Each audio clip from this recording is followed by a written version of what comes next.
tayo po ay tumayo and join our praise and worship team and give God the highest praise. So I'm inviting everyone po to lift our voices with joy, with gratitude, and with open heart. Hallelujah. Sabi nga po sa Ephesians chapter 1 verse 2, sabi po dito ng ating apostle po, I pray that the eyes of your heart may be enlightened, so that you will know what is the hope of His calling, what are the riches of His glory, of His inheritance in the saints. Nawa po sa umagang ito, sama-sama po tayong manalangin, mag-desire, na i-open po ng ating Panginoon ang eyes ng ating mga puso. So that sabi nga po sa prayer kanina ng ating pastor, despite of the darkness of this world, makita po natin at maunawaan ang kanyang salita, ang kanyang glory, ang kanyang power, ang kanyang holiness, at higit sa lahat, ang pag-asa ay nasa kanya lamang. Hallelujah! Tayo po umawit sa ating Panginoon sa umaga.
Sa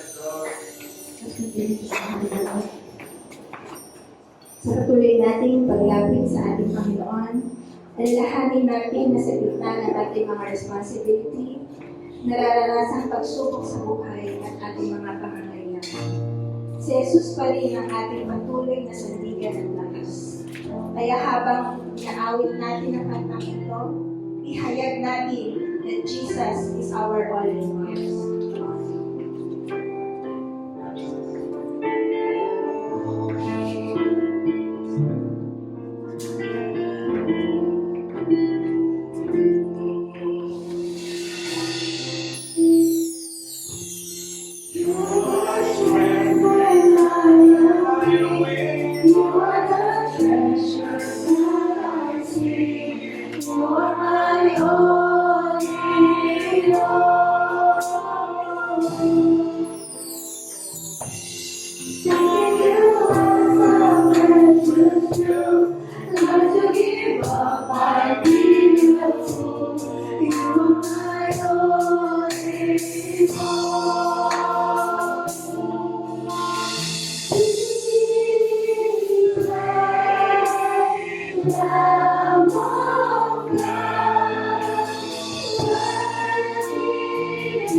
We worship you, Jesus.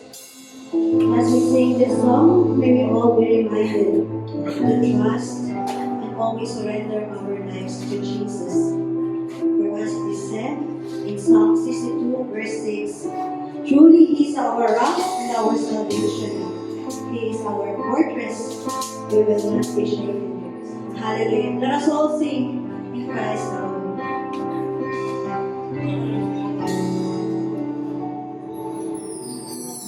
Alone,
I think aware of and just to know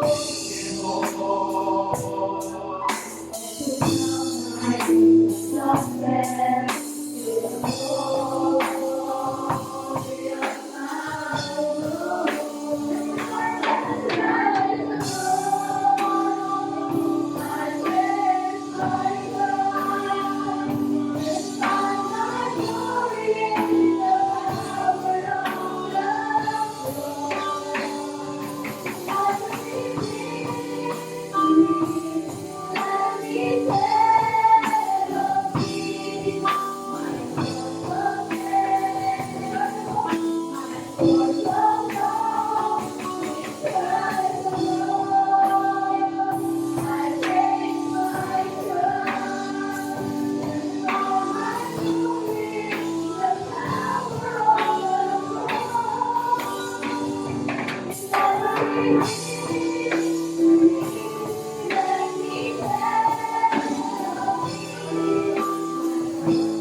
Patuloy natin awitan ang ating Panginoon.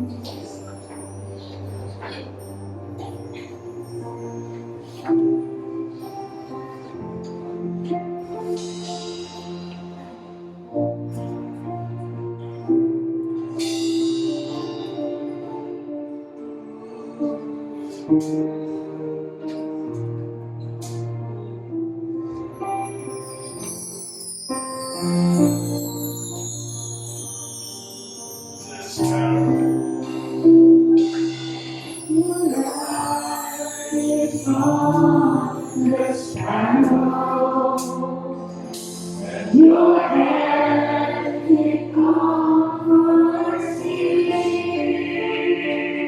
from the ends of the earth to the depth of my heart, and your mercy and strength receive me. Hold me to your power. As angels on stand, for your glory, may you draw them as your love and faith I will run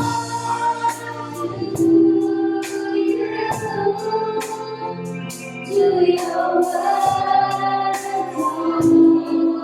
true, not by might, not by power, but by the Spirit. I will run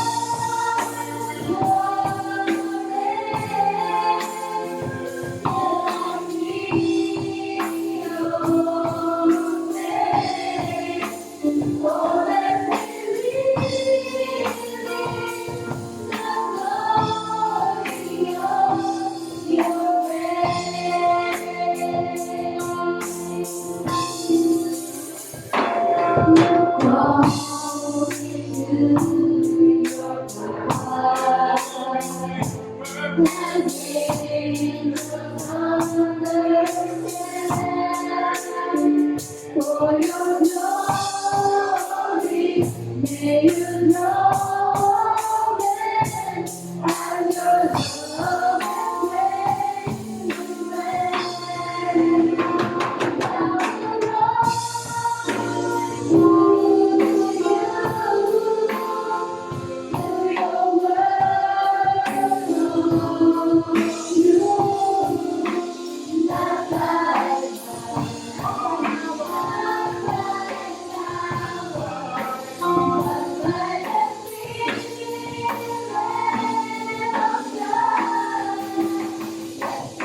And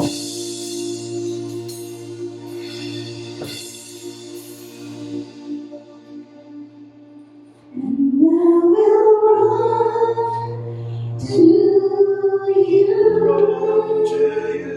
to your words of truth.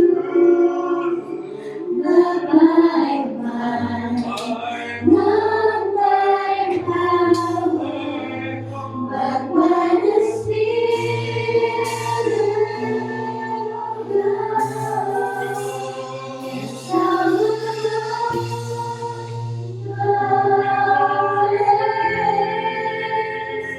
till I see your face. Oh, let me live the glory. Oh, let me live the glory. Oh, let me live the glory of your grace.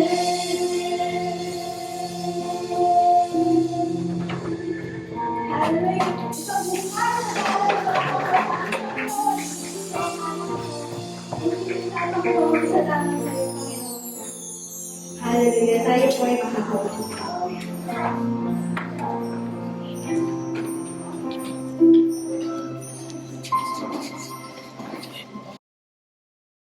Jesus lagi ang pagbibigay nito Carly. Baka dumating ang panahon pag wala ang tatay ko. Pag may point na I'm 50. May Jesus muna. Meron ka doon? Pray ng Panginoon. Salamat po sa ating pagsasama-sama ngayon. Pray ng Panginoon yan. Sige po tayo manalangin sandali.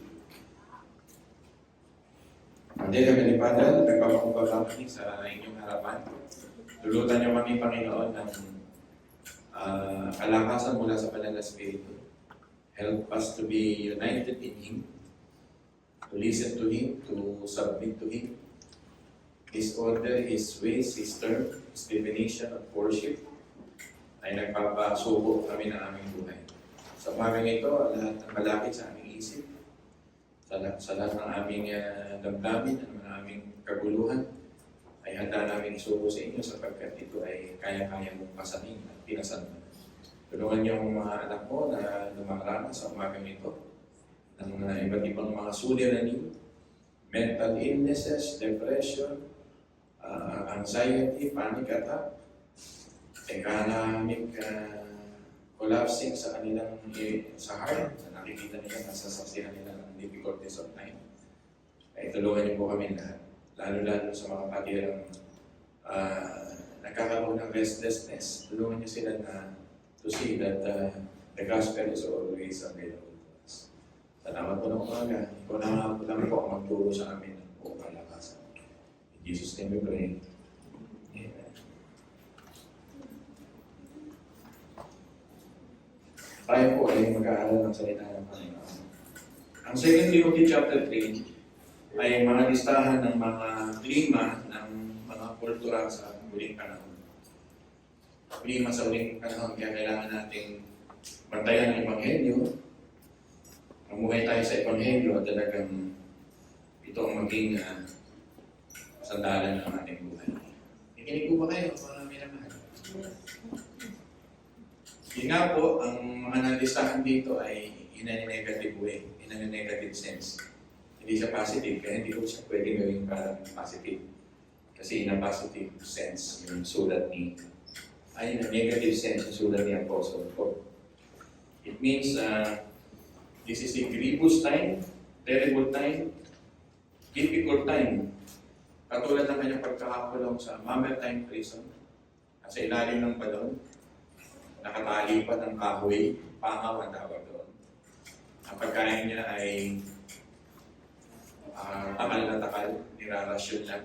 Kung gusto siyang pakainin, may mga araw na hindi siya pinapakain. Pero po kasi ang pagod siya dyan. And waiting for his death, pagka nato para sa Mamertine prison. So, in-illustrate niya ito na katapusan ng mundo. At tama nga rin naman dahil ang mga tao ay maglulupit at ang Neronian Empire ay mulupit. Ito ay sulat prior to the second coming, pero ang sinasabi ni Apostle Paul ay ito na yun. Ito na yung nasa saksihan niya. You are witnessing in his time yung mga tinatawag na cultural climate ng tinatawag na mga huling araw. May binanggit nga sa Matthew 16:3, mga tao noon ay napakahilig bumasa ng mga palatandaan. Pagka mapula ang langit, pag uulan, binabasa nila ang palatandaan. Pero sabi lang sa kanila ng Panginoon na hindi nila mabasa ang palatandaan ng panahon. Hindi nila mabasa. Kaya nga tinuturo sa atin ng ating apostol na Pablo na dapat malaman natin na ang kultura sa mga huling panahon. At yan po ay merong labing siyang na listahan. Kung isa-isahin ko ng matagal ito, maubos ang ating oras, pero mabilis ko lang tatadakain. Yan. Meron akong sinulat dito ng pre-introduction. At yung mga ilang introduction ko naman ay binanggit ko na sa inyo. Tayo po ay kinukumpronta ng passage na ito na magkaroon ng mata sa huling araw. Divine lens. At ito po ay kahalintulad o tawag nga nito resemblance to our own era. Hindi na tayo nag-uobserba, tayo po ay lumalakad na sa gitna ng ganito. Ang nangyayari sa ating bansa. Yan po, talagang dapat magkaroon tayo ng bukas na puso. At higit sa lahat, magkaroon tayo ng pagmamahal sa Ebanghelyo at ibahagi ito sa ibang tao. At lalo na sa ating mga sarili. Si Elder po ninyo ay darating ngayon, ngayong gabi. Next week siya ang magtutuloy ng mensaheng Guarding the Truth. At nasa chapter 4 din po yan siya magpupunod nito. Kaya ito po ang truth dito na binabanggit ko sa inyo naman sa chapter 3. People are assaulting the truth. Nilalabanan ng nakapaligid natin ang kultura, ang katotohanan. Ang katotohanan natin ay gumagawa tayo ng sarili nating definition ng mga katotohanan. So, Elder Bong will conclude it. Nasa chapter 4 yan, di-discover niya kung paano yung truth na ito ay talagang inangkan. Kaya, i-discuss ko sa inyo parang part 1, ang magpa-part 2 nito ng chapter 3 na ito. Tapos naman tayo kay Ryan ng chapter 1, chapter 2, chapter 3. Ayan yung Elder Bong. Napakaganda nito. Ang unang-unang pagka-Kristiyano ko na nangangalan ako, ito po yung aking mga passage. Sa pagsisimula ng aking pagpapastor, ito yung mga passage. Kaya Ryan ka po, pasimula ng iyong ministerial life in the future. So, ngayon na, magpakatatag ka, ano man ang sitwasyon, yan yung passage na pangalagaan mo. Una mong pinrich bilang Timothy ni Ariel sa mga panahon. Mga minamahal, it is our moment of reflection na pagka tayo ay talagang humaharap na sa spiritual battle. Gustong ng aking apostol na Pablo na gawing pag-asa natin ito, ang Ebanghelyo, at makita natin ang glorious hope sa ating Panginoon Jesucristo. Ayaw ng apostol na Pablo na tayo mag-retreat ng sumuko sa buhay sa difficult times. But to shine the light of the gospel. Mga minamahal, nakikinig po ba kayo? Masama ang panahon, masama ang Pilipinas ngayon. Sindikato ang ating gobyerno. Nagtuturoan pero lahat naman sila kriminal. Nagtuturoan pero lahat sila ng bubulsa ng pera ninyo. Diba? Pera ko, pag bumibili ko ng Starbucks, may tax yan. Imagine niyo yung pinaghihirapan ng mga middle class na mga tao, ng mga pinapadala ng mga OFW na ginagastan nyo. Hinanakaw sa atin ang harap-harap. Darating ang panahon, susumpain lahat yan ng Diyos. At haharap yan sa pag-upo ng Diyos. Hindi ba natin makapit dito sa munyong ito? Sa Pilipinas, ang pinagtatakpan nilang pilit na kasinungalingan nila, haharap at haharap sa Diyos at walang pilit. I am waiting for that. Hindi natuto ang mga Pilipino. Akala kasi natin ang presidency ay namamana-mana ng mga anak, katulad ng tatay, katulad ng anak. Ang dami nating cases na ganyan. Yung tatay naging presidente, yung mga anak sumunod. Di yan natuto Pilipino. Akala natin magbabago. Pero lalong naging corrupt. Marami na. I am speaking of my own emotional burst. Kailangan lumabas ito. At kayo din, pag may mga Facebook kayo, huwag kayong tumahimik. Magsabi kayo doon ng inyong mga hinaing at biblical din naman yan upang magising ang ating bayan. Ang ating weapon ay pananalangin at paglapit sa Diyos. So the human condition, the moral decline, the solemn warning, the drifting of the truth sa Pilipinas ay kinakita. Huwag na tayo lumayo. Pilipinas na lang.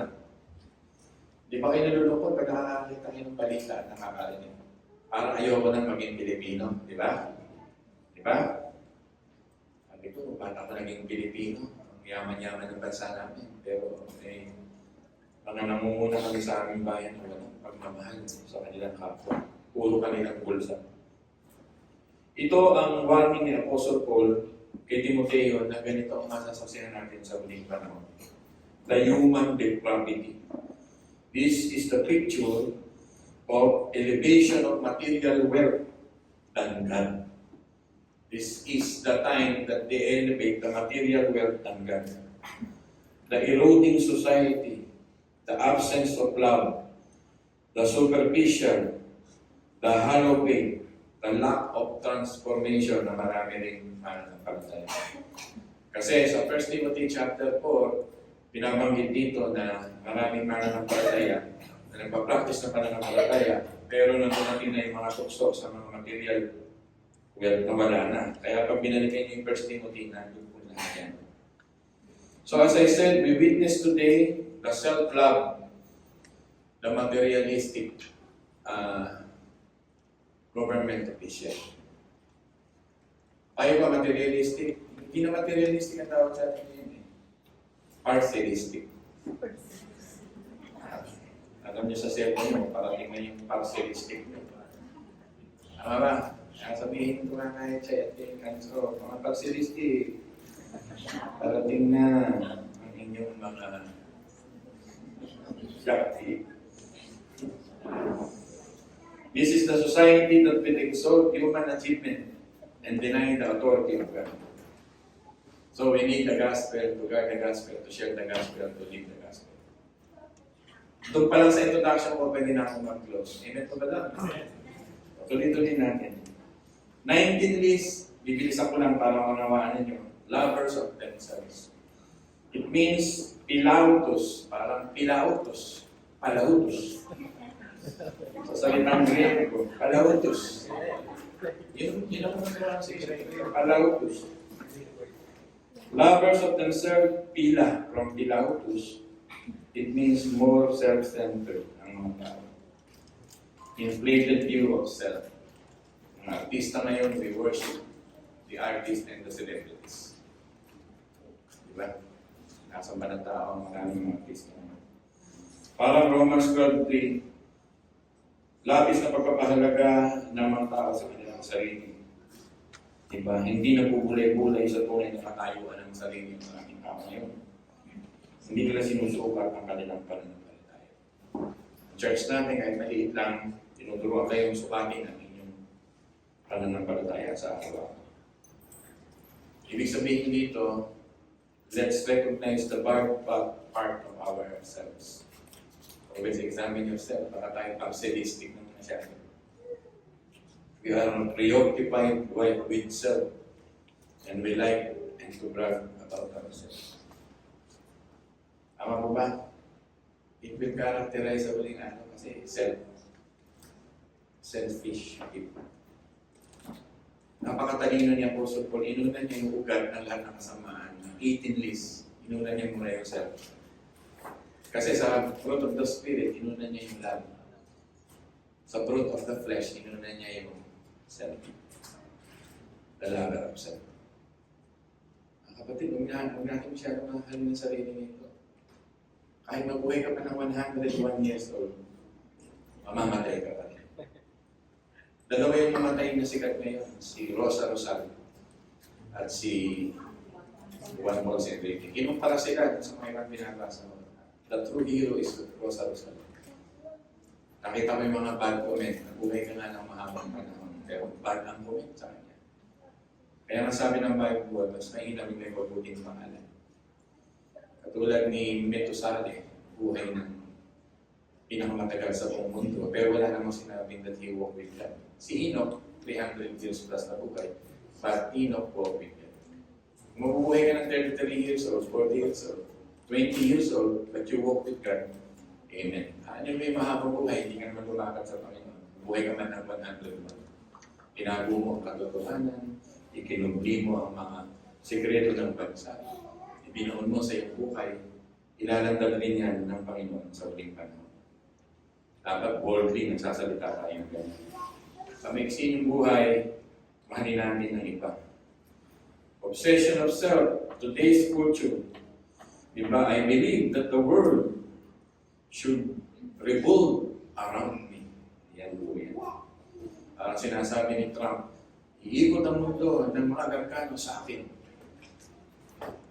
Yan po yan. Hindi lang Pilipinas ang may problema. Yan. Uso ngayon ng self-branding. Kaya maraming vlogger ngayon. Kahit walang ipit na yung vlogger. Kahit walang itsura na yung vlogger artista. Self-branding, they are selling themselves. Kayo ba, nagkaganito pa kayo?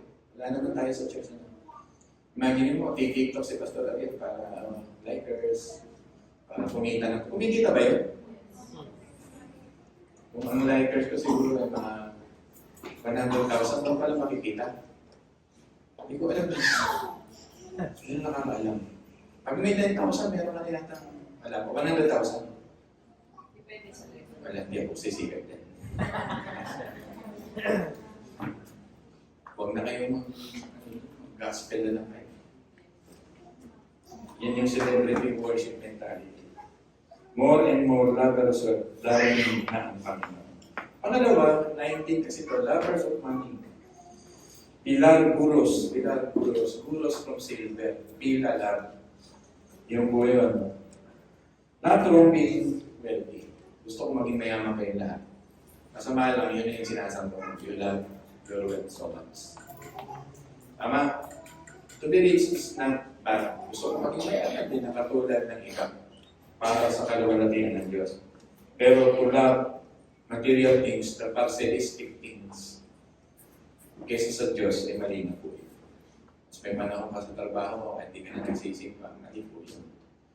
Mas may panahon kang yumaman, hindi ka na nananalangin, mali po yun. May pangarap ka sa buhay na gusto mong yumaman, pero wala kang panahon sa Diyos, mali po yun. Lovers of self and money. So, maging life's goal natin.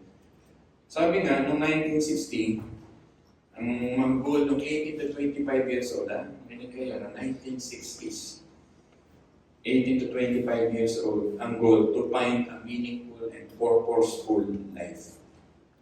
Ang survey ngayon ay yung Gen Z ba? Ano yan? 18 to 25 years old ngayon. Taas ang 18 to 25 years old ngayon. Taas ang kamay. Taas ang kamay. Mahiya! Ang goal daw nila ngayon, to become rich. Yan ayon sa survey pinakamataas.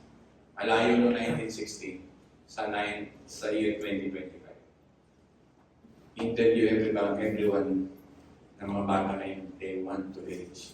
Magka-boyfriend ng rich, magka-girlfriend ng maganda, celebrity type, pero boyfriend, kailangan lalaki, rich. Baka na magagawa ka this. Wala na ako sa ilan na gano'n. Maraming materialistic na yun, parcellistic. Diba? Imagine mo, di ba rin masira ang digdid nila, maraming aeroplano, helicopter, maganda sasakyan. Wala kasiyahan. Hindi nila alam mamanahin mga apo nila. Ang update yung Waldes o Marcos, napakapapangit update. Pagdating na susunod na henerasyon, update yung mga magnanakaw. Yan po yan, kaya nakalulong ko. Sorry to tell, yan lang ang napapanood ng napapakinggan. Hindi naman galing kay Pastor Ariel lang. Gusto niyo ba ganun update mo? Putas. pangalan. Ha? Sky's the limit, the sky is the limit.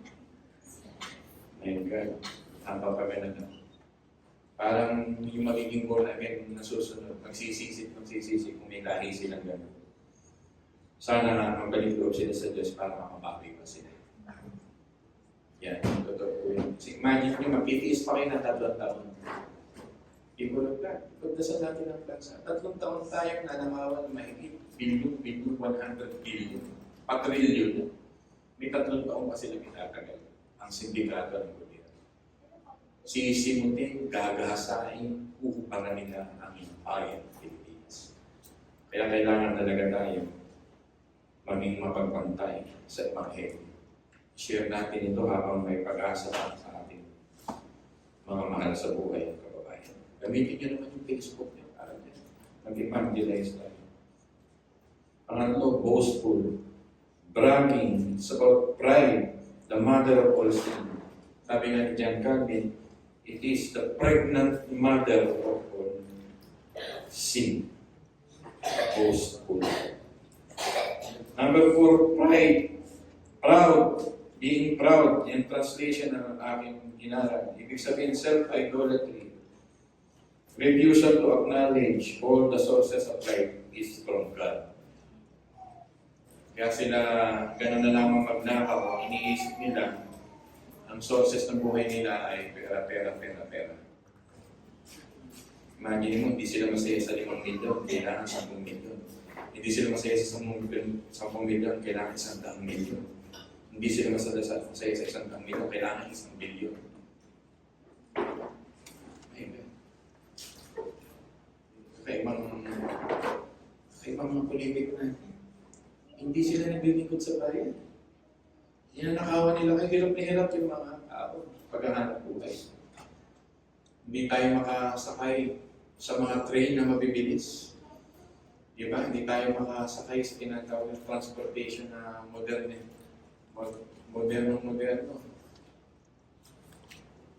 Wala tayong kalsada malakaran na talagang mababayaran ng tas na magandang. Pagpunta kayo sa Lubacan, Baliwag, Bulacan, Lubacan. Umuwi ako talaga, awang-awa ako. Puro naubos ang pera ng taxpayer, ganun yung aming bayan. Very proud. Ang lima, abusive. In the Greek word is blasphemous. It means you speak abusively sa iyong Diyos at sa iyong kapwa. Yan. Sa iyong kapwa, sa iyong Diyos. Blasphemous if you speak harshly. Yan ang mahuling tao. Number 6, disobedient to parents. Disobedient to parents. Salamat sa mga sumusunod sa magulang. Huwag kayo magturuan ng mga sumususo. Ikitok pa yun. You disobey your parents, disrespectful to your parents. Diba? Kaya pag binabag-bound kayo ng mga anak ninyo, ako magpapayo sa inyo, pitigin niyo yung bibig. Kasi pagtanda niya, magbabag-bound yan kahit kaninong tao. Kahit kaninong tao ay babag-bound yan. Kung baka ka lang yan, hindi mo yan pinitig ang bibig. Ganyan lang magsalita si Pastor. Magbabag-bound yan si ibang tao. Kung ang magulang pinapayagan niya, ibag-bound siya. Hindi pwede sa akin yun, mawawala ng labi si Chay. So, talagang makakarinig sila ng salita ng impyerno. Papakita mo sa kanila, buti lumaki silang wala silang ganyan. Dahil pakot mo sila sa magulang. Yung ibig ko lang sabihin, marami ko nakikita nito sa loob ng mall. O sigawan ng nanay, sigawan ng tatay. Natatakot ang nanay, natatakot ang nanay. Sinusunod. Bag-mouthing ng mga bata. Para mga hito, para mga bulig ang mga bata paghahawak ng mga nanay sa loob ng mall. Nakaliyan. Grabe mga bata, parang may mga sakit. Paghahawak-hawak nun. Iiwan ko yun. Pipili ko lang sa guard. Iiwan ko na lang sa akin. I'm speaking the truth. Nakikita ko po, araw-araw po ako nasa mall. Minsan. Naalalayan ko lahat ng mga nanay ko, mga pusa, mga aso, mga magulang. Kilala ko na lahat ng guard. Pati mga sales lady doon, nakikipagtsikahan ako. Talagang nasasaksihan namin lahat yan. Mga minamahal, they will never understand authority. Kung bata pa lang, ay hinahayaan yung i-disrespectan yung mga anak. They will never love and respect authority. Kaya bata pa lang, turuan nyo na sila. Ang Jewish culture ay pagka ganito ka sa magulang mo, ay papayagan ka sa Deuteronomy 21, 18 to 21, na iharap ka sa mga magulang sa bayan, at patuhin ka hanggang sa mamatay ka. Jewish culture, way back 3,000 years ago. Ngayon, hindi mo na maihaharap ang anak ng beso. Sa Roman culture, pwede mo nang i-disown, ihaharap mo yung anak mong bago sa'yo sa Roman Empire.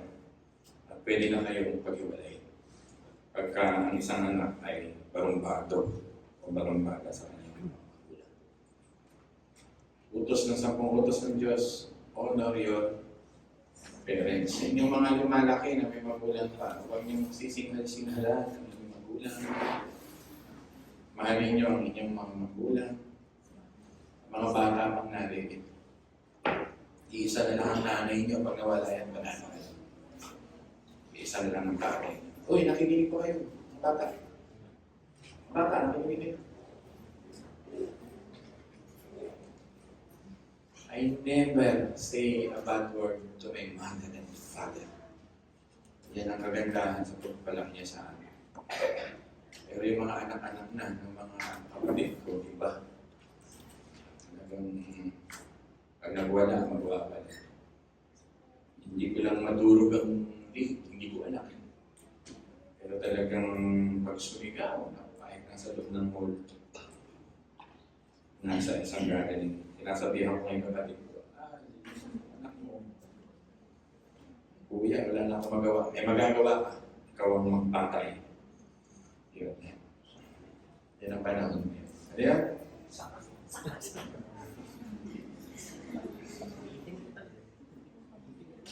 Sinasabi ko po ito yung ganyan na po yung in a negative sense kasi sinabi ni Apostle Paul.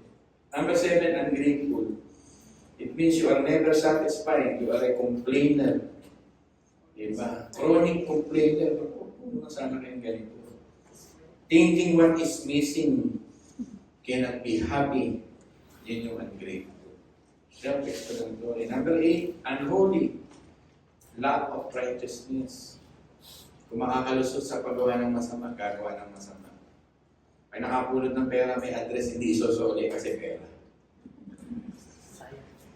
Pero kung nakapulot kayo, walang address, bulsan niyo. Pero pag may address, may ID, balik. Ano yan? Hindi, pag may address, pwede mo tawagan. Ako, how many times yung ginawa yun? Twice kung ginawa yun, may address eh. Kailangan mo hanapin. May ID. Pero may nangyari rin sa akin, nahulog na wallet, hinabol ko ka ng Innova, nakamotor. Walang address. Nakakalimutan ko yung plate number. Sabi ko lang, patay siya. Sa Maplaza, nakapulot ako ng pera. Hindi alam ni artist. Hinabol ko yung motor, kaya napakatuloy ng motor. Huminto ako, pinulog yung wallet. Huwag nyo na alamin kung magkano. Pero may nahulog sa mall, nakita ni Kiri kasama ko. May nahulog na pera. Dinampot ko, inabot ko yung tao, pababa sa elevator. Hindi akin yun eh. Hindi ba yan? Pero pag masama ka, kukunin mo. Natatawa kayo. Napakasimple. Gumamit ka ng CR sa mall, i-flash mo na maayos. Punasan mo ng tissue para susunod na gagamit. Hindi naman ng tissue. Kung galiin yun. Lalayo mo ba tayo? Hindi lang sa church. Pag kumain kayo ng candy dito, righteousness yan. Ang galing yung ibig yung mga bubble gum sa ilalim na. May bumakan na, sa drainage natin may bumakan na pocket water. Kaya ko kayo, may report na. Kinig po ba kayo? Righteousness, simple, may kumain ng biskuit. Tigpitin mo, pagka merong nahulog na move. Napakasimple, pero very practical pinag-usapan. Number 9, without love. In the Greek word astorge, mahirap po ito. Hindi ba? Nasa Matthew 24, verse 12 ito. You will go getting older. Kaman tayo sa pagmamahal natin sa church, isa't isa kahit may differences tayo. Ako bilang pastor niyo, may pagkakaiba tayo, may mga takbuhan tayo bilang mga miyembro. Huwag po tayong papagod dun sa love getting older. Lagi kang babalik dun sa kailangan mainit ang heart mo and temperature because brethren is brethren. Amen, brother? Are you listening? Huwag natin i-career na kailangan sumalo po sa kanya for life. Huwag naman for life. Mga 2 months siguro. Tagal ito. 2 weeks siguro. Tagal ito. Sabi kasi ni God overnight lang. Di ba may mga tampuhan minsan inaabot ng 2 taon na. Huwag po. Ay marami pa tayong project na kami sa church. Pagandahin natin. Ayusin natin. Ang Diyos ang bahala. Magkaloob sa ating mga buhay-buhay. Amen ba doon? Magpapaseminar nga pala ako sa February. Nakita ko maganda na yung church natin. Katapusan ng February, it's about our modern approach ng gospel natin sa new generation ngayon. Okay ba sa inyo? Gagamitin natin po sa last week ng February. Tulungan niyo ako. Bubuksan natin ang ating church. Are you listening? Hindi siya mag-conflict sa mission natin. Hindi yan magkukonflict. Ano natin, i-schedule natin. Ito yung modernong pagharap sa ibang mundo. Magla-lunch tayo half day. Naasikaso ko na po yung seminar na yun. Maganda po yan para sa amin na pag-aagawa ng maraming tao yan, pero iuna muna yung church natin. Bago pa yung ating yung ating mission. Kahapon, dahil may lakad sila kami sa Sinang, medyo nagbisita kami ng konti, nag-ocular kami ng konti, nagandaan na kami sa isang lugar sa camp. Pero kayo pa rin ang masusunod. Nakita ko for 25 person, 25,000. Magano kahit na, nag-aano na ako, nag-ministry na ako. 35 person, 35,000, tapos makikita mo, bilang, maganda. Meron na pala. Yung nga lang, sa Silang. Okay naman sa inyo Silang, ano? Ayun. Pagandang lugar, nung makita nga ni Candice, pinicturean niya, kinuha niya yung brochure. Dala mo ba yung brochure, Candice? Dala ba yan? Bigay mo na lang doon sa mga staff natin. Yan ang ibig ko sabihin, mga minamahal, na maging mapagmahal tayo sa church. Tayo, tamputan, alisin nyo na yan. Magsimula tayo next week, kakain na naman tayo together. Magpapatotoo si Tantan, gagraduate ka, ilalagay kita sa program.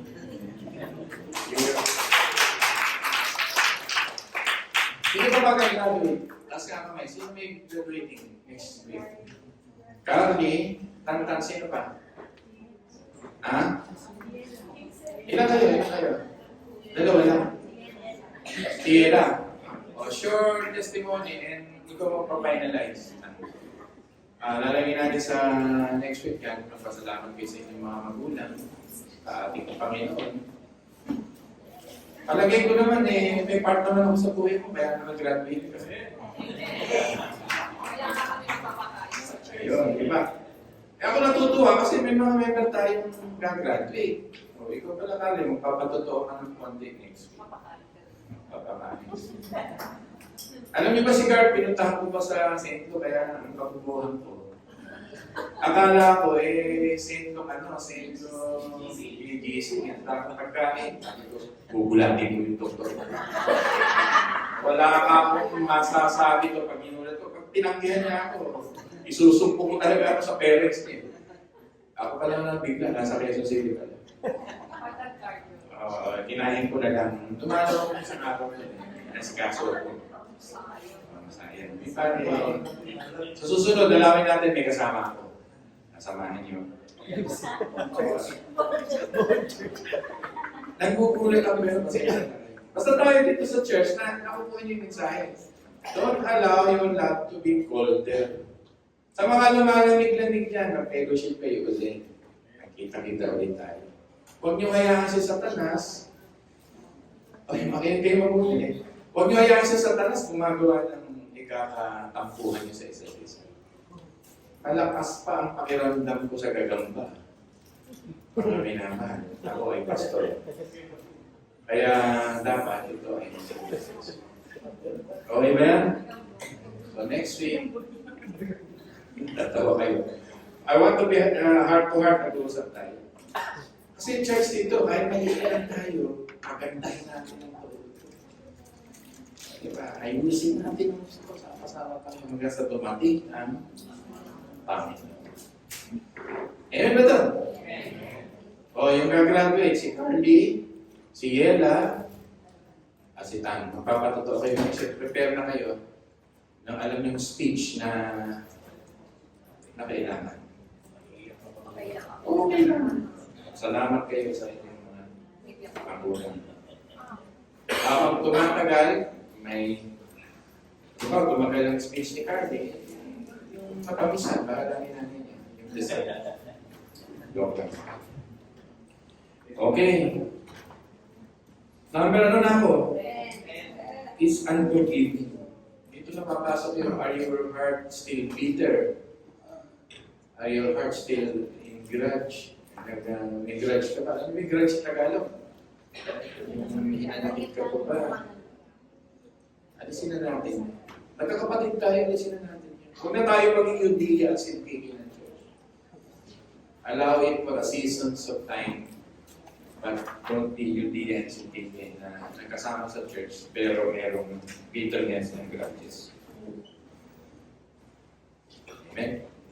Ayaw kasi maging magsama-sama yung kailangan nalinis ng ating mga puso.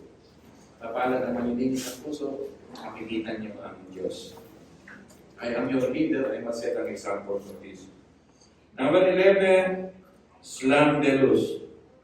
Yan po. Kung tayo na biktima ng mga slanderous word, may tayo ng tawad sa Diyos. It means labeling. Bigat ng salita nito. Life is slanderous. Iwasan natin ito. Sa uling araw, yung binitawan ko sa mga politiko kasi totoo. Talagang minakawa nila tayo, realidad. Wala yung pera, walang project. Ghost delivery, ghost project. Ghost employee, ghost order ng project. Talagang totoong harapan, may evil. We never tolerate evil. Kaya tayo ganito. Iwasan na natin ang malicious po. Yan yung slander. Hingin natin ang tawad dito sa Diyos. Kapag ang bawat wika na lumalabas sa ating bibig, ay pagsusulitin natin sa huling araw. Ayoko pong magsulit sa pamagitan ng mga slanderous word o malicious talk. Kaya ito ihihingin natin ang tawad sa Diyos. Number 12, without self-control. Yan. Ibig sabihin, you cannot manage yourself without self-control. Alalay na sa kanin pagka talagang high blood ka na. Self-control na. Amen? Alalay na sa soft drinks pag talagang alam mo na ang sira ng kilos. Patawarin naman ng Diyos kasi letter R tayo. Binili ko R. Sino ba na makakuha nito? Humihingi na ako ng tawad. Kaya nga, humihingi na ako ng tawad. Ipainom nyo na lang sa mga gusto nyo kayo, dalawang malalaking royal yan. So, ibig ko na sabihin yung self-control. People are really listening, very practical. Manage yourself. Pag sobra na sa timbang, medyo bawas-bawas na. Kasi ako talaga nagkakasakit pag sumusobra ng timbang. Pag sobra naman underweight, kain ka naman. Aldrin, kung nasaan ka man, makinig ka. Alagaan mo ang iyong katawan at ikaw yung minamahal ko at may pangarap ako palang araw na maging isa ka rin tagapangunan ng church. So, take care of your physical body. Amen ba doon? Lahat kayo ay pinagmamalasakit ako ng ganyan. Nakikikamusta na ako sa mga puyaters. Mga puyaters. Member ng puyat team. Taasan kami ng member ng puyaters dito. Kayo naiiyak. Hindi natutulog, konti ang tulog. Tuturuan. Alagaan yung mga katawan. Huwag kayo lagi, pwede naman kayo magtrabaho, practically, na hindi lagi nakaupo. Masama yun eh. I-talk to you, magpagawa kayo ng table na nasa bukas ito, halimbawa, yung night shift ng trabaho mo, night shift. Nakatayo ka, pero 30 minutes ka nakatayo ka, ganyan-ganyan. May strength din ang katawan mo. Pero pag nakaupo ka, 2 hours, sisingilin ka lang. Kailangan lagi kang nakatayo. Pag pagod ka na, upo tayo. Paggawa ka ng table na mataas na gano'n, para minsan nakikipag-usap ka. Pero, it will rescue you physical body. Niwala ko kayo. Huwag po, delikado yun sa pag natandaan nyo, hindi ka na makakabangon yung backache. Matindi daw yan. Number ano na ako? 13, brutal. Ibig sabihin, not aimed. Ibig sabihin, mabigat na to. Meaning na to, kill. Sa Greek ay sinimeroi. Sinimeroi. Deranged culture na sa Sudan, okay nang patayin na parang ayaw ng mga Kristiyano. Yung mga right-wing intandem, okay patayin, basta bayaran sila ng 2,000 piso. Ang bababaw ng kanilang halaga. Very important. Number 14, not lovers of good. Huwag mong tawagin evil yung good. At huwag mong gawing good yung evil. Yan ang ibig sabihin ng Apostle Paul. People are listening. Alam niyo ba illustration na ginagawa mong good yung evil? Okay. Gagawin mong evil yung good. Hindi yung maganda sa generations mo. Number 15, treacherous. Pastor, what is treacherous? Betrayal and lack of loyalty. Tayo magkakapatid, ito nang maging goal natin sa buhay natin. Magkaroon tayo ng matamis na pag-ibig sa isa't isa. Dumating sa punto ng buhay natin parang si Peter, treacherous yun, betrayal and lack of loyalty. Ang loyalty natin lahat ay kay Jesus Christ. At yung loyalty natin kay Jesus Christ ay bibigyan natin sa kapatid natin. We will love our God and we will love our brethren. Number 16, rush. Ano ang rush? Impulsive, to pull forward. Diba? Itong generation na ito ay ayaw maging chill out, ayaw mag-calm down. Impulsive tayo. Huwag masyado. Napakadali naman, self-explanatory. Number 17, conceited. Sabihin niyo mga conceited. Egotistical. High opinion of self. Nasa Greek lahat yan. Smug. S-M-U-G. Diba? Entitled. And special treatment. Hindi na tayo artista. Listen to me. Once you discover yourself that you are nothing, you are growing. Pagka discover mo yung sarili mo sa harapan ng mga tao, ay natin. Wala naman talaga akong word. Hindi, marami din. Sa harapan ng Diyos naman talaga, may grace lang at ang tawag dito. Ano yung sabihin ng grace? Biyayang hindi ka naman talaga tanggap pero binigyan ka pala ng biyaya. Ano yung binagit din ni Edgar mo, ano na may word? Undeserved. Undeserved. Pagka tinignan mo sa sarili mo na gano'n, undeserved naman ako. Undeserved naman ako. Kaya nga minsan pag may mga honor na binibigay sa akin, who is me? Undeserved ako dyan. Pero ayoko naman maging false humility kung maging totoo. Pero gusto ko sabihin sa inyo, lagi kang magkaroon sa sarili na gano'ng damdamin I'm not entitled, I am not someone else, I am not somebody. It means you are a humble person like your Lord Jesus Christ. Amen? Number 18, lovers of pleasure. Polidonos.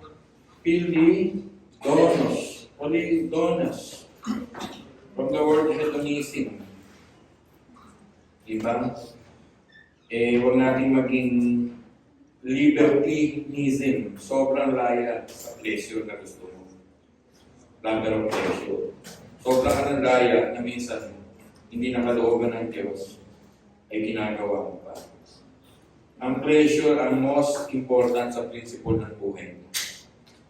Huwag naman yung gano'n. Okay naman yun. Naintindihan niyo? Okay naman yun. Sobra. Pwede naman huwag sobra. What is pleasure is the most important principle of your life.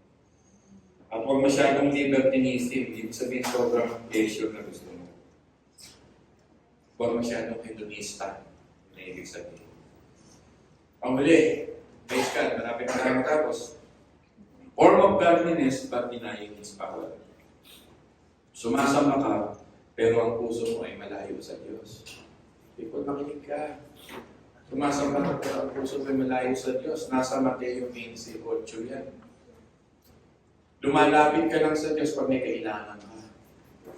Pag may problema ka, saka lumalapit ka sa Diyos pag mabigat ang problema. Pero pag maginhawa buhay mo, hindi mo tinatawagan ng Diyos. Mabigat yan. Nagsisisi ka, pero binabalik-balikan mo pa rin yung kasalanan pinagsinisihan. So, that's the form of godliness, but by His power. Meron kang religious appearance, but no relationship with God. People are listening. You talk like a born again, but you doesn't live your lifestyle as born again. Hindrance yan, a stepping stone sa buhay. Susuko ka ng Panginoon pag ganito ka. Isabihin, lukewarm ka at neutral ka. Kailangan pag sa Diyos, sa Diyos. Neutral, walang neutral sa Diyos. Pag sa Diyos, sa Diyos. Kay Cesar ay kay Cesar, sa Diyos ay sa Diyos.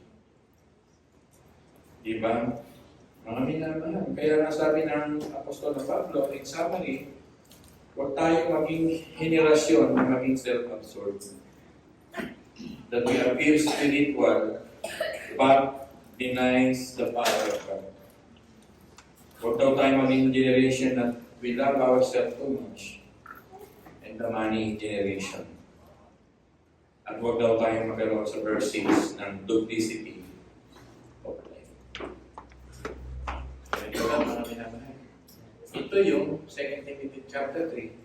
So, ang solusyon dito, at dito na ako magsasabi sa inyo ng conclusion. Sa totoo na, 4 na pages pa yung hindi ko binasa sa inyo. Maulubog na oras natin.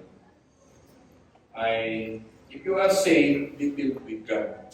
Kung ikaw ay ligtas, be filled with God.